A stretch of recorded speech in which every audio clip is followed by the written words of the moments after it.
This is Alex from phpacademy.org, and this video created for the new Boston is going to talk you through PHP while loops. Now, why do we use loops in the first place as programmers? Now, we may need to repeat a certain amount of actions a specified amount of times, and in a couple of these videos I'm going to be talking about while loops and then do while loops, and then we're going to go on to for loops as well. So what do we mean by a loop? A loop, let me just show you the syntax first of all, is for a while loop anyway, is while a certain condition is true. So we're sort of, you know, if you understand if statements, you should really understand this. We're saying while something is true, do something in here.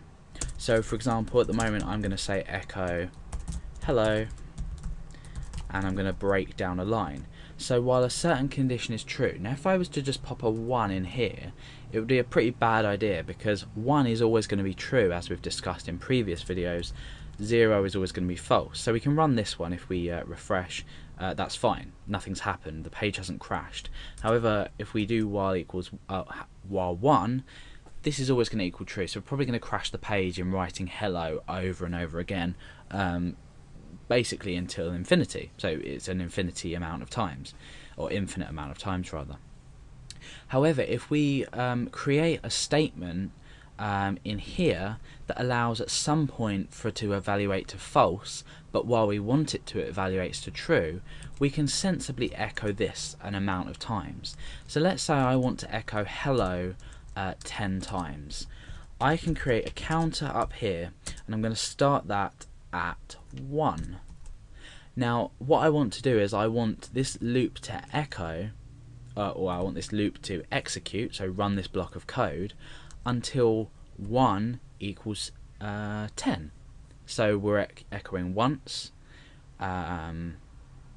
twice, 3, 4, 5, all the way up to 10 times, and then once this counter equals 10 we stop the loop, therefore breaking this block of code here, and we continue to the rest of our code down here. So if this doesn't make sense, follow along my example and hopefully it will do soon.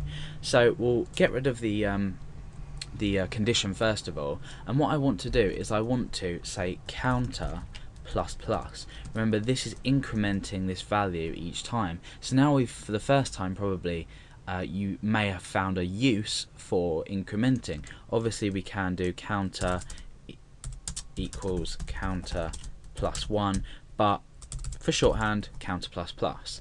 Now the condition will be when counter is or while counter is smaller than or equal to 10.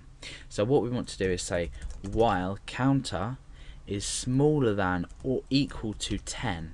Okay, and this is basically saying if counter equals 1, run the loop. Now counter is going to equal 2 on this line, so counter will then equal 2, and then we'll run this again. It's still smaller than 10, so say hello, and now counter equals 3.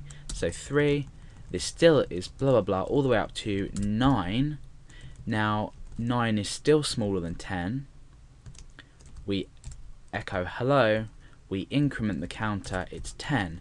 Now counter equals 10, so we run this, this will equal 11. So 11, now this condition is now rendered false. It evaluates to false, so we're not going to execute this code in here.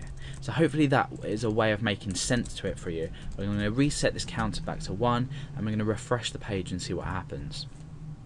So now you can see 1, 2, 3, 4, 5, 6, 7, 8, 9, 10 times we've echoed hello.